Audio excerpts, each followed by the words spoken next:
Hey guys, this is Killrob speaking, and today we do some Q&A. This is what I promised, or rather threatened, about a week ago, and since then I've been collecting all your questions and there have been plenty of them. So I have grouped them into big topics and smaller topics.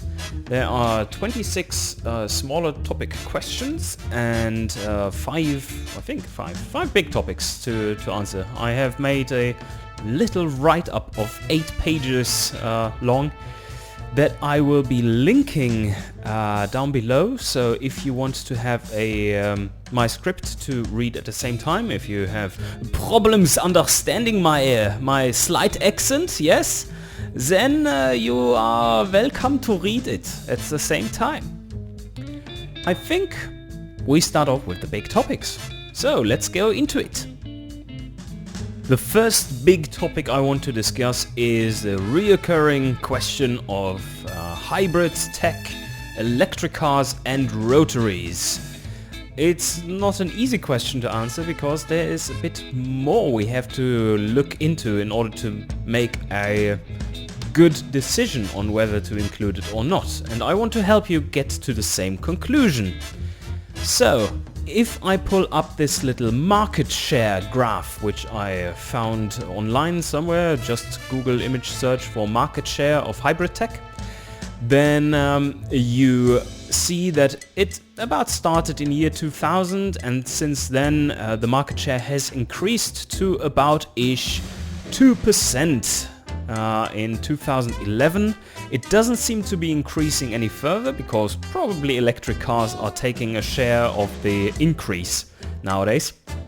What we can do here is to just sum up all the market shares in these years, extrapolate to the full length of the game, which is ending in 2020, and just assume for the years not listed that the market share on average is 2.5%. If we sum this up, then we get a market share of a total 38.1% over 18 years. That means from 2002 to 2020. So 38.1% market share on 18 years. But the game is 80 years of gameplay. So that makes hybrids 38.1% divided by 80. Which means 0.48% of the game. Alright, then we have to take a look at how long would it take to get hybrid tech and with that electric cars into the game. Well, approximately 6 to 8 months, because this is a completely new car designer. We have to do lots of research into all the different tech which goes into making proper electric cars and hybrids, and it just takes ages with modeling and stuff, so I think 6 to 8 months is actually a moderate estimate. So, but let's assume that, and let's also assume that the total development time of the game is 5 years. So what percentage do we increase development time by if we would add hybrid tech or electric cars? That would be about-ish 5.6 years divided by 5 years minus 1 to get the additional percentage, and that, so times 100, that will be the percentage, and it turns out to be 12%.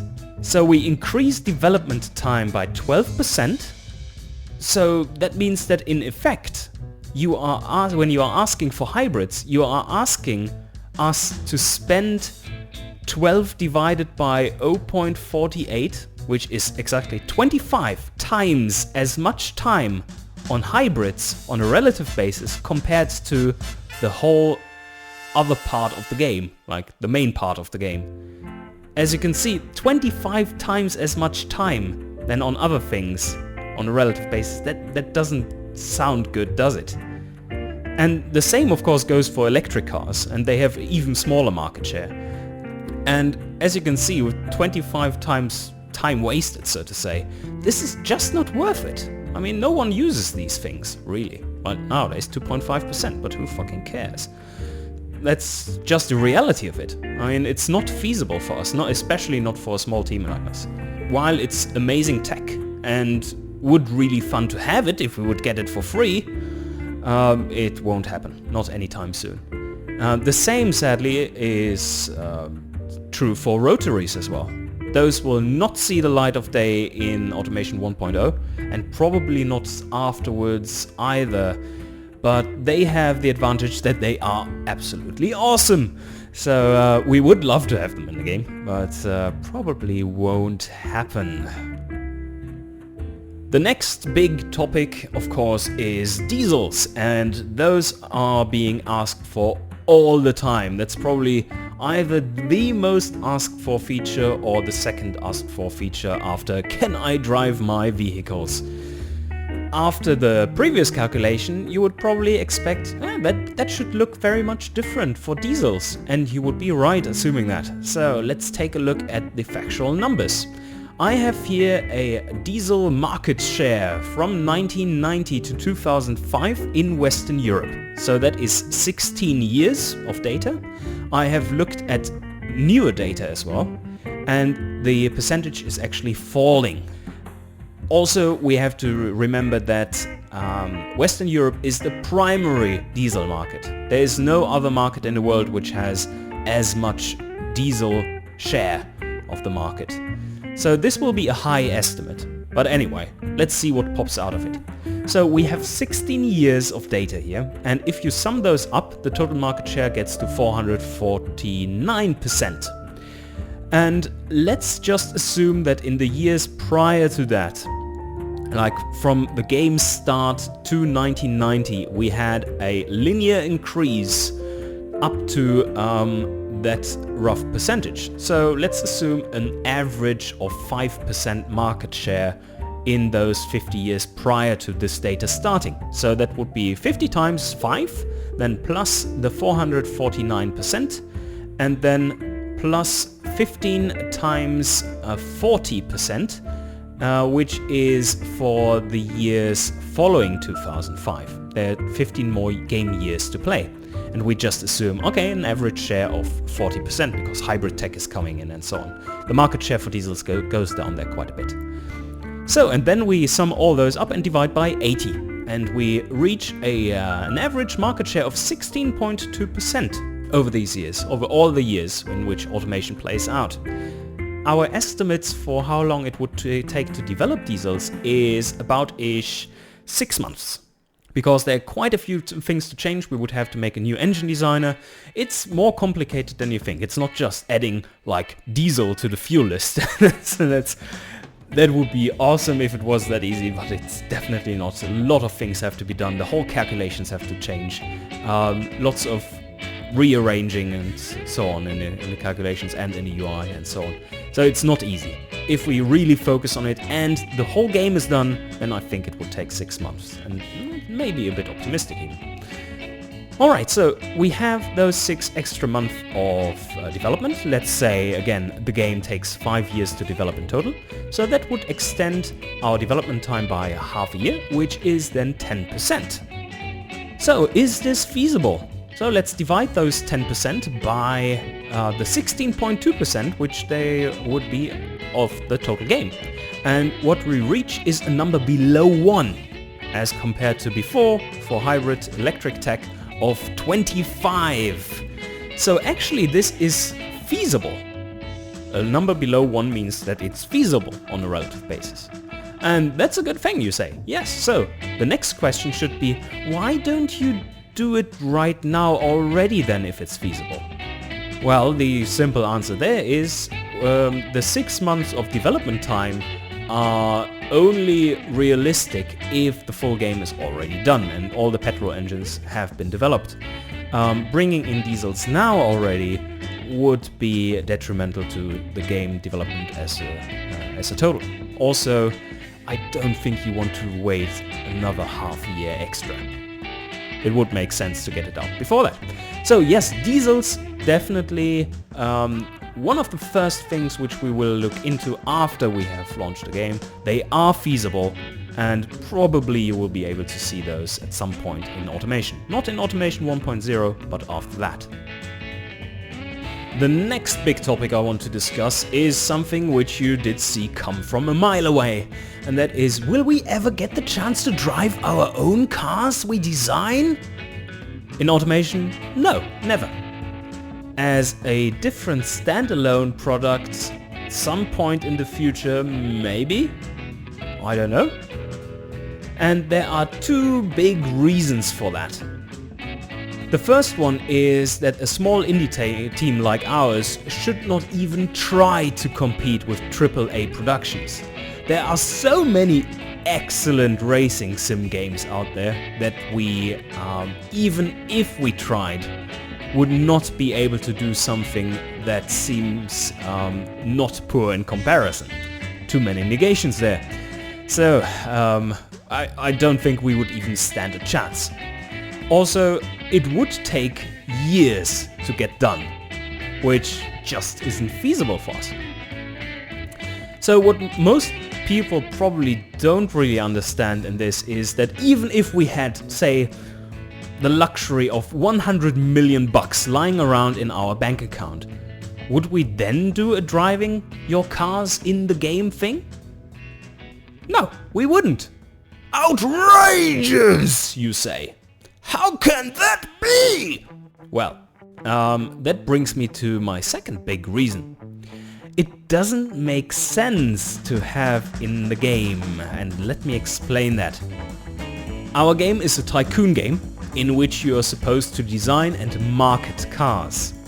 Driving your car has nothing to do with that process and only distracts from this core gameplay.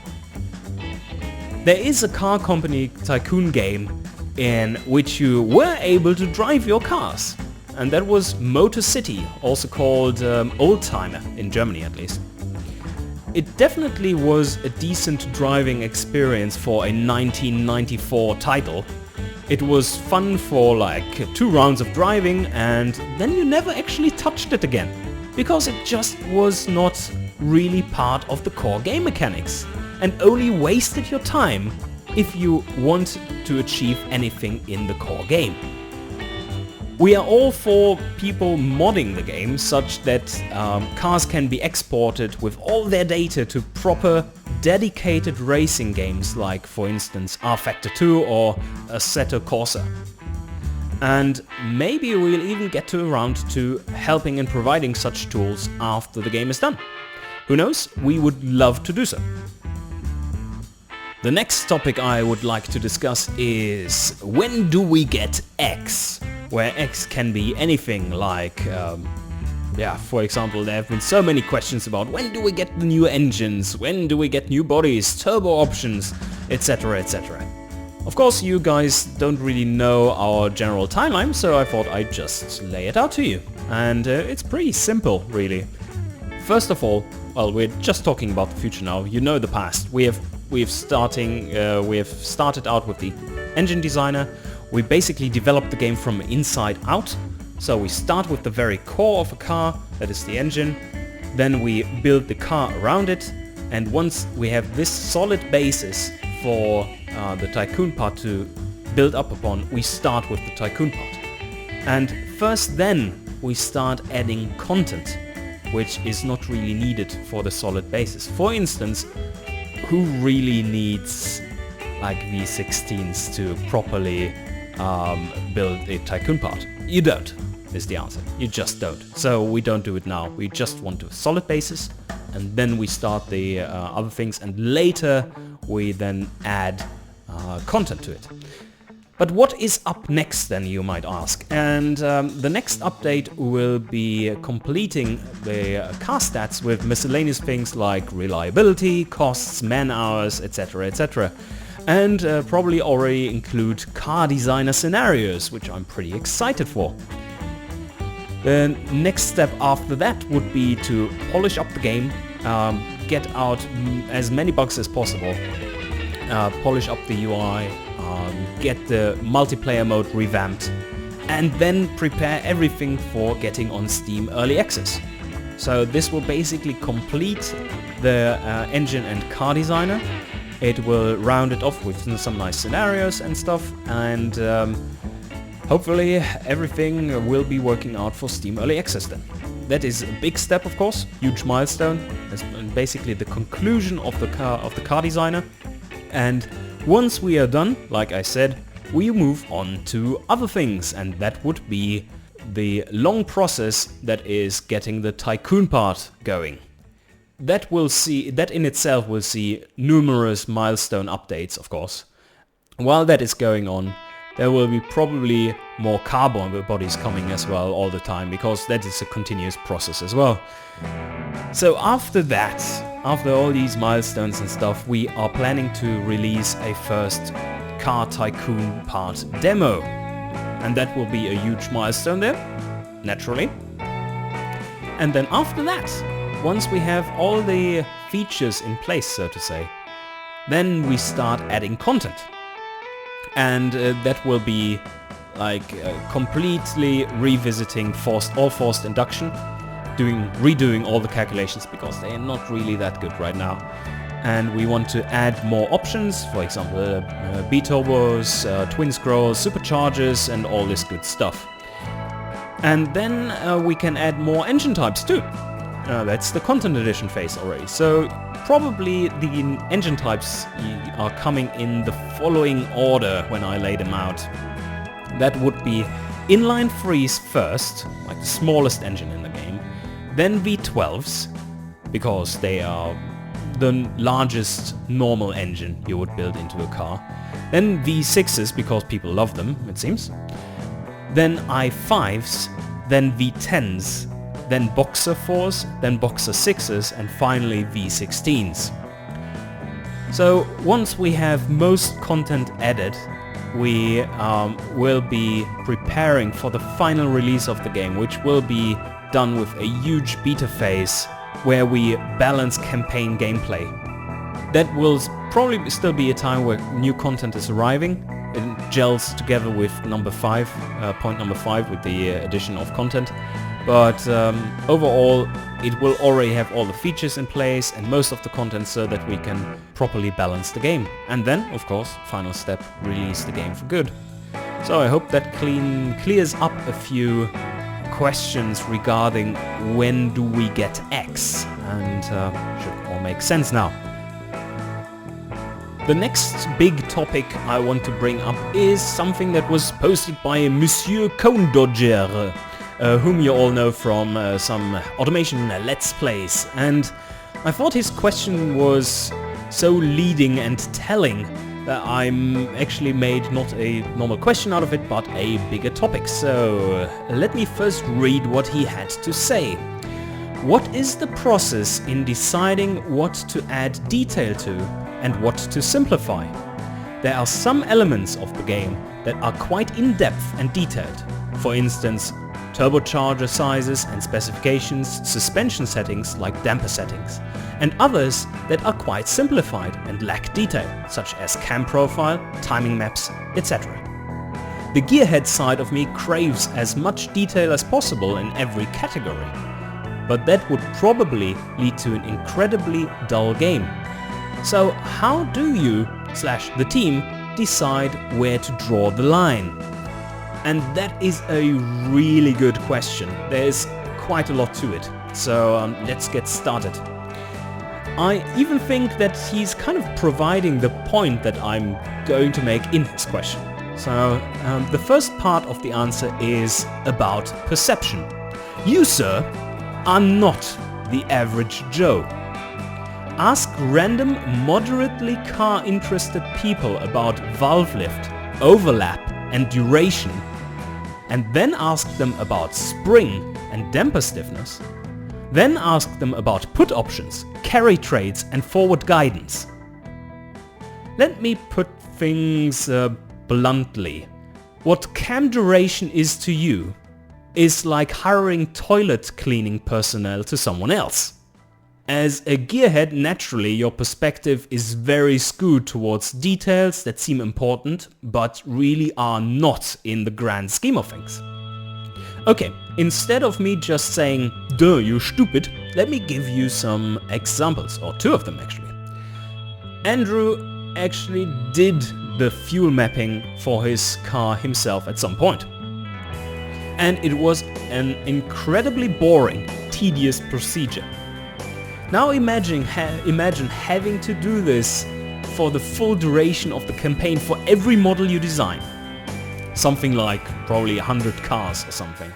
That would be completely crazy. The other example is lift duration and overlap for camps. Very few people know that we actually had this in the game a long time ago, exactly that way. There were 3 sliders, and it played really poorly. That is because usually, when you want a more aggressive cam to optimize for higher RPM, you increase lift, duration and overlap with similar amounts. So you can equally well bake it all into the same slider like we did, and it plays really well. So there is no lack of detail, it's just like it doesn't matter. On the other hand, you mention turbos and suspension options being pretty complex, and you are correct in that, I have to say. But look what we are going to do with that and what we have done with that. There are easy modes for those. For the suspensions, there are not yet. There is currently a backing plate over the options for the easy mode, because they are not implemented yet, but there will be an easy mode for the suspension. And that makes them very much usable even for people who are not into fine-tuning these things. Also, we in no way went into as much detail as you would with the lift, duration and overlap, which is insane amounts of detail. So, just look at a decently competent racing simulation game, and you'll find that they have about 3 times as many suspension options than we have. And turbos could be done in much more detail as well, and we had plenty of complaints that it's not detailed enough. But we find a compromise that plays well there too. And I think we have achieved that. So, and what is this process you are asking about? Like, where do we draw the line? We try to break things down into categories, just like the tabs in the designers. And then we do our research into what are the most important and relevant design decisions to make in this area. And we check there is actual compromise required when you then choose the options that potentially make for the most interesting decisions and hence gameplay. Ultimately, the game needs to be fun. It is difficult to be more precise here, and we pretty much take it on a case-by-case basis. So that was all for the big topics. Now let's get into the smaller questions, kind of a quick fire mode, if you wish. So the first question is, will there be any official program released for making tracks later on? No, we won't be providing any tool for the creation of tracks, but we are using such an open, easy to understand format that skilled fans could create such a tool pretty easily themselves. I'd suggest that you check out the appropriate forum section in our forums and check out the details on how to create custom tracks already right now with the format we provide. The second question is, are you guys working on different automatic gearbox types like continuous, variable transmissions or double clutch, etc.? Yes, those things will probably make it into the game. We're not working on them right now, but we got lots of empty space still in those selection boxes, and they want to be filled with awesome tech. The third question, if you do DLCs, which one would come first? I think it was pretty clear after the initial discussion of diesel engines that they are probably the most feasible thing to work on. So it depends on how well the game does though, and we may not even be able to do even that update to the game. Or on the other hand, we may be pumping out DLC content all day long, if the team is larger and we did really, really well. Who knows? That remains to be seen. It's far off in the future, really. The fourth question, when this is released on Steam, will we receive a Steam key? Most probably, yes. That is common Steam policy actually, to give out keys to people who pre-ordered the game prior to it being on Steam. So we foresee no problems whatsoever with that. We will probably still be offering the current launcher method in parallel though, for people who don't really want or like Steam. Question number 5. Why did you change the game music? The old one is a lot better. The old music we used was just cheap stock music, and we were not the only ones who used it.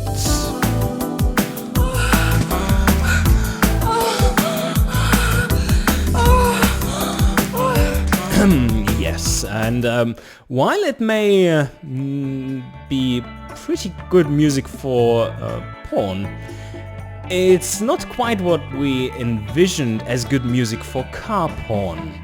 If you really like the music, you can also always buy Cycling Manager 2013, which has the exact same music.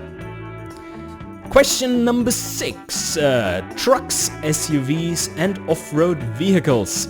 Yes, yes and yes, they will be in the game, but not a huge amount of them, and no extreme variants of them. And we'll stick with light trucks and vans, and SUVs and normal off-roaders. Like, nothing too extreme, so don't expect completely wacky stuff. Then question number 7, that is a reoccurring one as well. Racing or racing managers. So building cars that compete will most probably be a multiplayer mode that we'll include.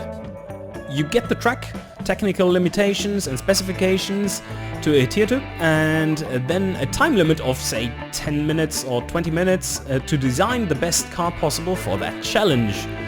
This is probably the ultimate challenge to your design skills and makes for excellent short playing session fun. But that is all the racing you will ever be seeing in automation.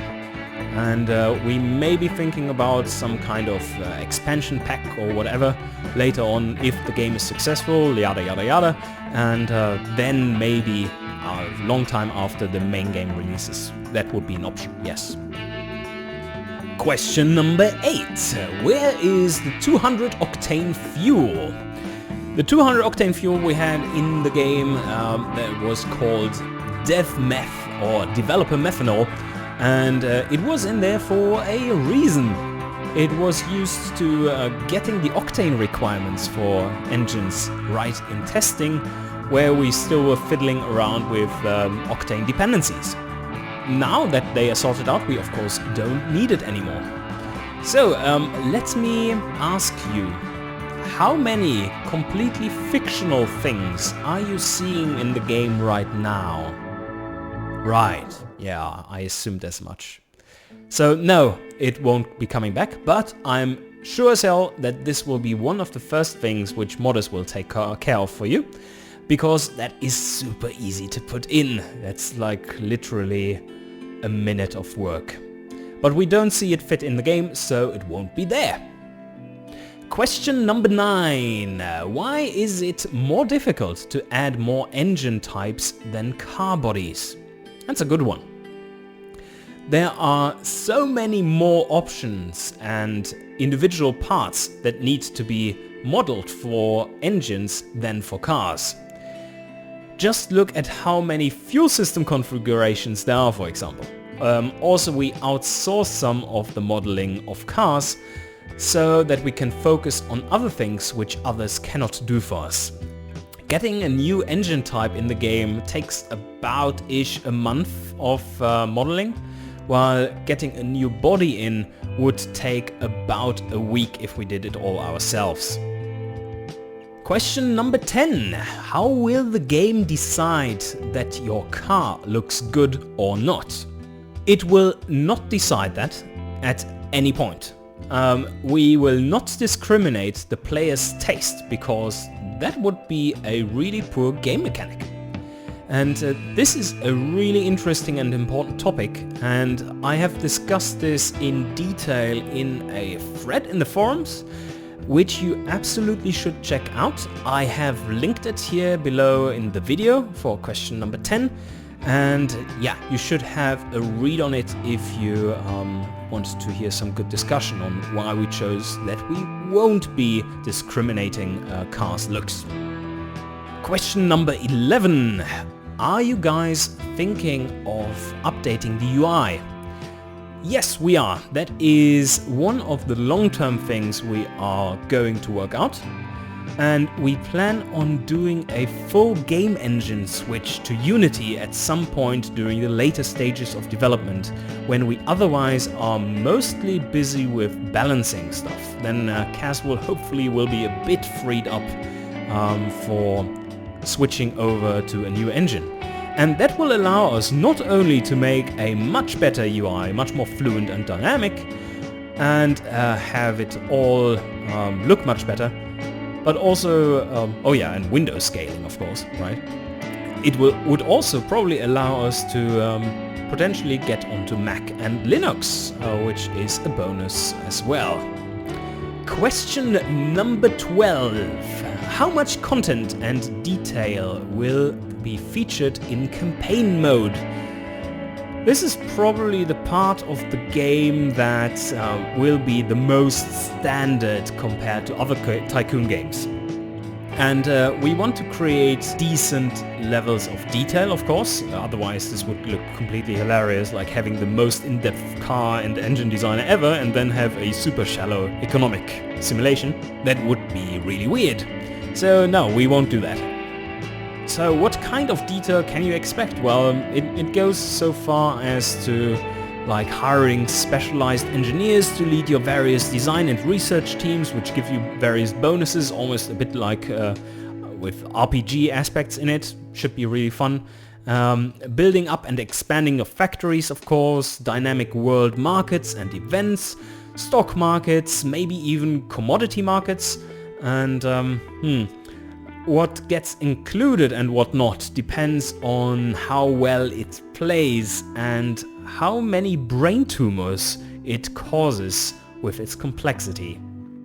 We'll see better what will happen once we actually start the development of this thing. So this is all very vague, I know. So not much detail known yet. We have our ideas, but nothing which is really fleshed out, which I could present here. Question number 13. Will companies have some sort of reputation? Yes, indeed they will. That is one of your primary long-term goals in the game, to build your brand image and to produce cars that fit into that brand image. There will be both a general brand awareness, a brand reputation, and a platform or model reputation. We still have to see about that. This is one of the important factors which go into the customer buying decisions when they have to choose a car to buy with their money. So yeah, that is definitely something we're looking into and has to be in the game in some way or another. Question number 14. Will cars be able to have design flaws which make people slate your company? Yes, we are planning on having quality assurance be an important part of the car production process in itself. And if you cheap out on that one, you will probably run into quite some trouble sooner or later. Exactly how we are going to do that remains to be seen though, and that's basically also same answer like in question 13. Yeah, depends on how we attack that. It has to be fun after all, and I don't think it's much fun to pump lots of money into QA and then have everything go to shit. Anyway, that's not really good. Okay, number 15. How will you go about doing a realistic simulation of the economy in the automotive market? That is really difficult to answer in a good way. What we are aiming for is that we don't have to fake much of the market behavior, but that it emerges out of the complexity of the core game, the engine and car designer, and all their possibilities. The only, in quotation mark, thing that you need then is how biodemographics and preferences change over time, and the core game with its natural progression should sort out the rest.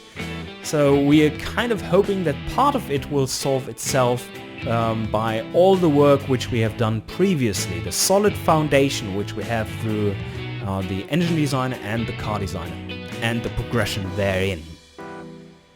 Number 16.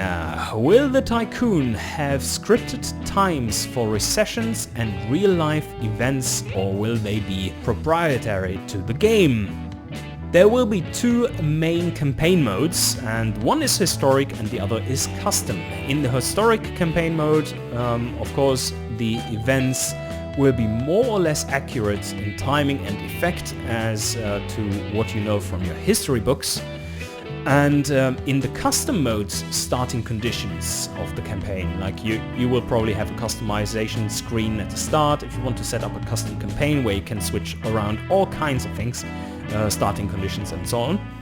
In those kinds of scenarios, well, not scenarios but campaigns, these conditions will be randomized and history will play out in a random fashion, but much different every time you play it as well. So there are no scripted things in there then. But my ultimate goal is to build a model which simulates economies in a believable way with dynamic events which the keen observer can spot ahead of time. If you know economics, you will be able to spot those ahead of time, if I'm successful in building such a model, of course. And random events will then nudge things into one direction or another, but will not be like, oh damn, oil crisis, we didn't see that one coming a mile away. I mean, it was completely obvious that that would be happening like 10 years before the oil crisis was happening. So yeah, we don't know how we are going to get that in, but I think there are ways. Let's see how it turns out. The worst thing to do would probably be to create something that is just really random, because random shit doesn't require your decision-making skills but your luck, and that is really bad game design. I hate it. Personally, I utterly despise such a game mechanic. Question number 17.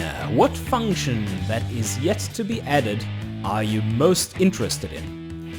Well, personally, out of all the things to come in the relatively near future, I'm most interested in seeing how the full design process of cars works when faced with a clock and competition. And with that, of course, I mean the multiplayer mode scenarios. That is a true test not only of the skills of the player, but also of all the systems involved in the game flow and, well, basically everything. So I'm really looking forward to that, and I hope it will be awesome. Question number 18.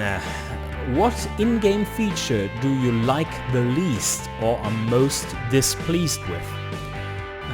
After a bit of thinking there, I have to say that must be turbos. They are pretty far off in accuracy, and there is a huge amount of work that still needs to be done to get them right. It's kind of big bad voodoo magic, really. And otherwise, I have to say that the general lack of UI polish is somewhat getting to me and a thorn in my eye. And that will have to improve in the long term, definitely. Question number 19. Will there be a physical version of the game available? The answer to that, surprisingly, is maybe yes. We have been talking to a publisher that would help us getting physical copies out into the world. We would still be self-publishing on Steam and probably through our webpage as well. But yeah, you could see it as complementary and not primary, definitely. So maybe a little side business. Who knows? We'll see how it goes. Question number 20. When will I be able to make nitrous-injected two-stroke diesel hybrid rotary jet engines with variable geometry twin charging and put it in a big automatic mid-engined convertible pickup truck with carbon ceramic drum brakes, a fully modeled interior and custom badges. I would say, wake up! You must be dreaming. You already can. That must be a pretty bad nightmare you're having right there where you can't do those things. Wake up, man, there's so much to live for. Come on. Question number 21. Will automation be on Gamescom this year? No. I was to Gamescom last year after attending GDC Europe, and oh my god, what a massive, disgusting AAA wank fest that was. There is something I would advise any small developer to do, and that is not be part of it. A game like Automation doesn't belong there. This event is so shallow and hollow that it looks like you could walk on water. Question number 22. When you narrate the videos on YouTube, do you do it all in one take? Usually I need to start over a few times, like 30 seconds in or so, but once I get the flow going, I just continue babbling, which I'm pretty good at. More complex videos like this one, for instance, I do not do in a single take, because that would be madness. So for this one, for instance, I do like each big topic has been one take, and I don't think I had to restart, and then I do 5 questions at a time basically, and yeah, it's working pretty well. I don't have to restart that many times, so it's pretty much live, so to say. I do a few mistakes from time to time though. Question number 23. How do you deal with people constantly bombarding you with the same obvious questions that have been answered many times over? That I think is a really good question actually. It is a bit deeper and darker than you think. I have to say it's really frustrating, but definitely not the worst kind of interaction you get to experience as a developer. I guess it is trendy to be lazy, don't think for yourself, and don't do your own research. Maybe it is the you are a unique snowflake problem we are seeing here, because I cannot quite imagine how otherwise someone really could imagine that a statement like, "I have a great idea for the game, include diesels and SUVs," how that could even exist. I mean, the ignorance, it's just unfathomable. And my personal favorite in a bad way is something a bit different though.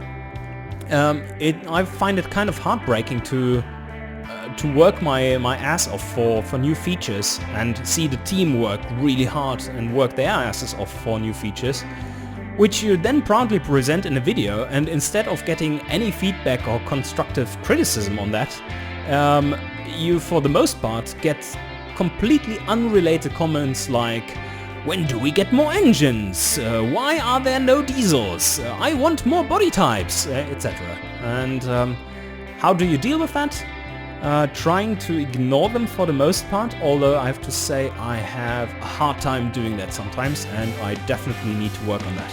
It is really taking the juice out of you if you're confronted with this too many times. So yeah, that was an excellent question actually. Question number 24. Are all these jokes in your videos made up at the exact moment? Yes they are, and sometimes I'm biting my own butt for missing some obvious awesome things I could have said.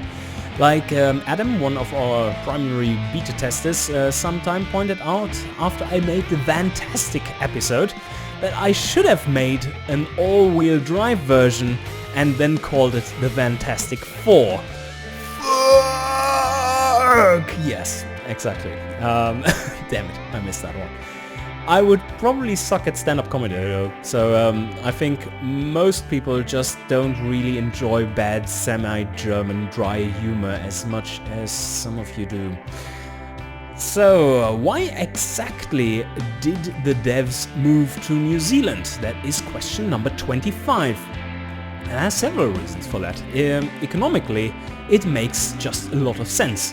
Did you know, for instance, that Melbourne is one of the most expensive cities to live in the world?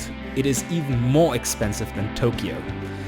In addition to that, New Zealand is very indie dev friendly, has lower taxes, a super friendly developer scene in general, is one of the least regulated countries when it comes to cars, and is just fucking beautiful.